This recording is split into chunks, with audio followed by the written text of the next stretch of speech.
देखो ये new chapter में इन लोगों का मीनिंग ऑफ सप्लाई, ये लोग सप्लाई का मतलब होता है। ये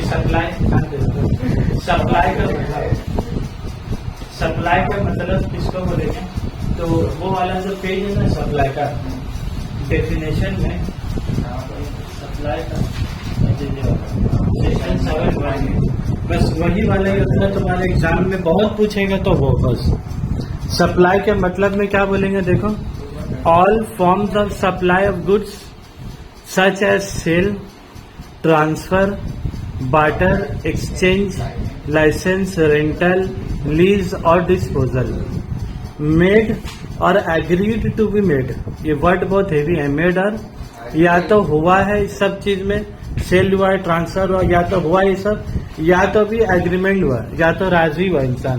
तो मेड और agreed to be made for a consideration, रुपए के लिए, by person in the course और फर्दरेंस ऑफ बिजनेस, या बिजनेस को आगे बढ़ाने के लिए। तो नॉर्मली देखो इंसान सप्लाई का मतलब नॉर्मली क्या बोलता है, नॉर्मली तो क्या लगता है सप्लाई मतलब क्या होता है, सेल।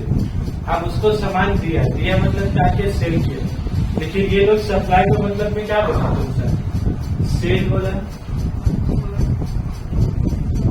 ट्रांसफर बोले, बार्टर बोला, एक्सचेंज बोला, मतलब समझ रहे हो, किसी को सामान ट्रांसफर भी किया। ट्रांसफर मतलब क्या गया बोला, तो जैसा प्रॉपर्टी ट्रांसफर होता है तो उसको भी लोग क्या बोलेगा, तुम्हारा सप्लाई बोलेगा। प्रॉपर्टी ट्रांसफर बोल दो, या कभी सामान ट्रांसफर होता है, गुड्स इधर से उधर ट्रांसफर होता है। एक्सचेंज बोल दो, सामान के तौर क्या हो, एक्सचेंज का बदले दूसरा सामान, उसको भी लोग क्या बोलेगा, तुम्हारा सामान सप्लाई हुआ। मान लो तो पुराना फ्रिज दिए और तुम न्यू फ्रिज दिया, पुराना फ्रिज दिया न्यू फ्रिज दिया, तो उसको भी लोग क्या बोलेगा, सप्लाई बोलेगा। उसके बाद एकदम लाइसेंस का मतलब जानते हो, गाड़ी का वो लाइसेंस भी नहीं, लोग का लाइसेंस हमारे जैसा ऑटो या ट्रक ये सब का रूट परमिट होता है, ये सब का रूट परमिट होता है। जैसा बस का परमिट है, जैसा बस तो जहाँ दिल करेगा उधर चला लेगा, लेकिन बस का परमिट होगा, जो रूट का परमिट होगा जैसे तो वैसे गाड़ी क्या चलाएगा। तो बस में क्या होता है, ऑटो का दाम 5 लाख रुपया, ऑटो का दाम 5 लाख रुपया और रूट का दाम 10 लाख रुपया। कहे कि अलग अलग रूट का अलग अलग दाम होता है।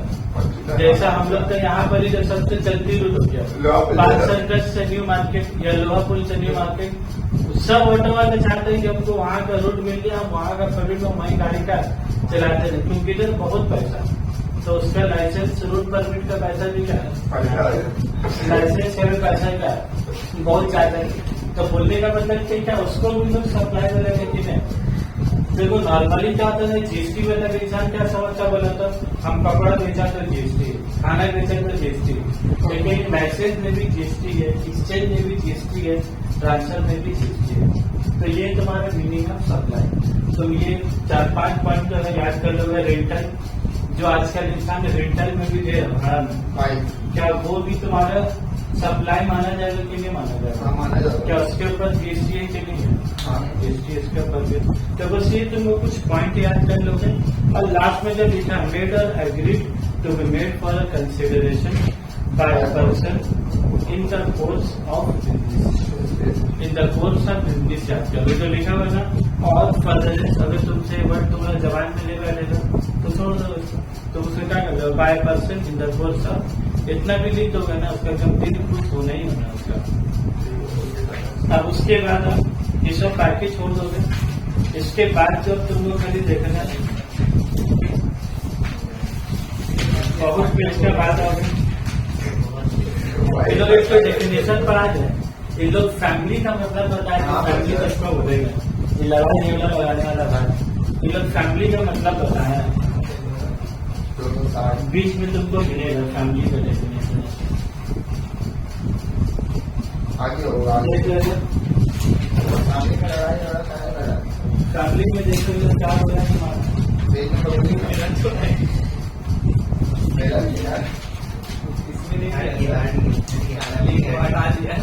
फैमिली को हटा दिया, आपने वो खराब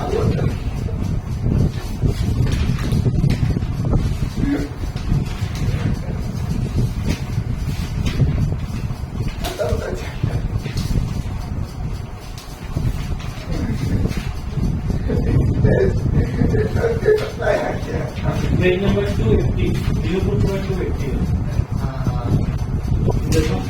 देखो फैमिली का मतलब क्या बोलेगा, सप्लाई का मतलब बताया अभी लोग, किसका मतलब बताया बोला, meaning of family. Family means the spouse and children of the person, बीवी और बच्चा, and parents, grand parents, brothers and sisters. बोला वो चच्चा लोग, मामा लोग, आंटी लोग को है उसमें, कोई नहीं है। इन लोग का अलग फैमिली के अंदर में नहीं आएगा। ये लोग खाली क्या बोल रहे, स्पाउस एंड द चिल्ड्रन, और उसके बाद पेरेंट्स, उसका ग्रैंड पेरेंट, और फिर भाई और बहन, बस। फिर क्या बोला, of the person if they are only और mainly dependent on the said person. बोला एंड के बाद ये जो पर्सन है ना, मतलब फैमिली कब बोलेंगे, जैसा भाई बहन को भी फैमिली में तब माना जाएगा तुम्हारा जब वो लोग तुम्हारे ऊपर डिपेंडेंट है। जैसा खाने का पैसा, नाश्ता का पैसा, घूमने का पैसा सब तुमसे मांग रहा। भाई बहन लोग तुमसे अगर मांग रहा पैसा, तब फिर वो तुम्हारे फैमिली में आएगा। जिस भाई बहन लोग बड़ा हो गया, रुपया कमाने लगे, अब उसके बाद तुमको नहीं बोला 5 रुपया नाश्ता दीजिए 20 रुपए दीजिए रोज खाएंगे, अब ये सब पैसा तुमसे मांगना पड़े।